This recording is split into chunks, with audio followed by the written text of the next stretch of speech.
বছর ঘুরলেই রাজ্যে বিধানসভা নির্বাচনের আগে তাই দলীয় সংগঠনকে মজবুত করতে ময়দানে নেমে পড়েছে শাসক বিরোধী উভয় পক্ষই। এরই মধ্যে বুধবার সংবর্ধনা সভার আয়োজন করা হলো মালদা জেলার মানিকচকের বিজেপি কার্যালয়। এদিন মানিকচক বিজেপির প্রধান কার্যালয়ে মানিকচক বিধানসভার মানিকচক ২ নম্বর মণ্ডলের নবনিযুক্ত সভাপতি এবং বুথ সভাপতিদের সংবর্ধনা সভা অনুষ্ঠিত হয়। এই সভায় নবনিযুক্ত মণ্ডল সভাপতি সুভাষ যাদব এবং বুথ সভাপতিদের স্বাগত জানানো হয় এবং তাদের দায়িত্ব সম্পর্কে আলোচনা করা হয়। দলের সাংগঠনিক কাঠামো মজবুত করার ওপরও গুরুত্ব আরোপ করা হয় এদিনের এই সভার মধ্য দিয়ে। এদিনের এই কর্মসূচিতে উপস্থিত ছিলেন বিজেপি নেতা গৌরচন্দ্র মণ্ডল সহ অন্যান্যরা।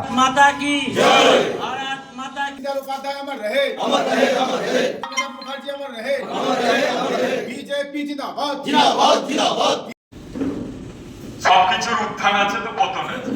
আর একটা কথা বলি যে আজকে আমরা এখানে পার্টি দল ভারতীয় জনতা পার্টি, আমরা সকলে একটা পরিবার লোক, প্রত্যেকে ভারতীয় জনতা পার্টির একজন সদস্য বা কর্মী বা কার্যকর ভোটার।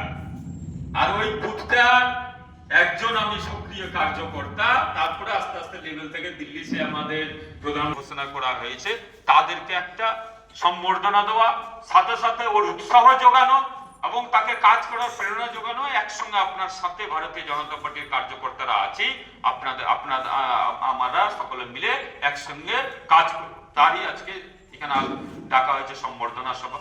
উপস্থিত আছেন আমাদের জেলা থেকে যা দায়িত্ব দেওয়া হয়েছিল, এখানকার কনভেনারের দায়িত্ব পালন করছেন উনি পবিত্র দা, জেলার সহ সভাপতি, ভালো কাজও করছেন, জেলার যেটা দায়িত্ব দিয়ে কাজ করে যাচ্ছেন উনি।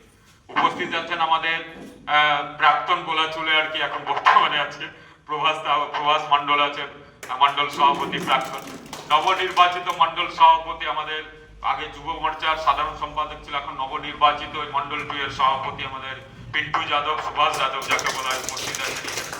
আরো যারা দায়িত্বপ্রাপ্ত উপস্থিত আছেন এখানে, সমেন আছেন, দীপক আছে, উজ্জ্বল আছে, বিরোধী দলনেতা জয়ন্ত দা এদিকে বসে আছে, সৌরভ আছে, আমাদের বিবেক দা আছে এখানে, সদাশিব যেটা বলা হয়, এবং আমাদের সৌরভ আছে যুব মোর্চার গ্রাম পঞ্চায়েত মেম্বার থেকে, এসসি মোর্চা আছে আমাদের এদিকে উপস্থিত আছে, সামাদা আছে, সবাই দায়িত্বপ্রাপ্তই আছে নাকি।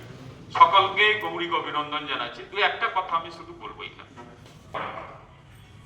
আমরা একটু আগেও বলছিলাম যে আমরা লড়াইটা কেন করি। আমরা লড়াইটা করি পশ্চিম বাংলা থেকে দুর্নীতিবাজ গোলামোর একটা জাতকে কল্যাণ দেওয়ার দলটাকে শেষ প্রতিষ্ঠিত ভারতবর্ষ। এই বাংলায় আমরা যেহেতু বাস করি পশ্চিম বাংলায়, আর পশ্চিম বাংলার মালদা জেলার মানিকচকে আমরা বসবাস করি, সেখানকার মানুষের আপদ বিপদ দেখা তার যে গণতান্ত্রিক ভাবে যে আমাদের বিজেপির মেম্বাররা জিতলো বিজেপি পশ্চিম বলে, তো গণতান্ত্রিক ভাবে মানুষ ভোট দিয়েছে, ওরা নির্বাচিত হয়েছে। মানিকচক, মথুরাপুর, নাজিরপুর, নূরপুরের মেম্বাররা যে জিতলো এই মন্ডলের কথা, তারা মানুষ এটাই সেই রকমই আমাদের মানুষের কাছে পৌঁছে মানুষের রায় নিয়ে আমাদেরকে আমার পশ্চিম বাংলা দখল করতে পারে, সেই পর্যায়ে কিন্তু আমরা এগিয়েছি। তাহলে আমাদের এইখানে মন্ডল সভাপতি, নবনির্বাচিত মন্ডল সভাপতি পিন্টুদা আছে, সকলের সঙ্গে লিয়াজও রাখে। পিন্টুদাকেও বলবো এইখানে যে সকলের সঙ্গে আপনি একটা এই মন্ডলের গাছ, বাকি জেলা নেতা 5টা আঙুল সমান নাই, বিভিন্ন রকম লোক আছে, সবাইকে নিয়ে চলার দায়িত্ব আপনার। এবং আমি যারা নেতৃত্বরা উপস্থিত হয়েছে, বুথ সভাপতি গুলো উপস্থিত হয়েছে, নির্বাচিত হলো, সরকারে আসলে যদি সরকার আসে তাহলে শুধু ওর ভালুর দামটা পারবো না, আপনাদের প্রত্যেকে এখন তৃণমূলের একটা করবে বলছে আমি তৃণমূল করি, আপনারা হয়তো অনেকে গ্রামগঞ্জের লোক ভয় পান, কেন সেই রকমই আপনি দলটা করেন ভারতীয়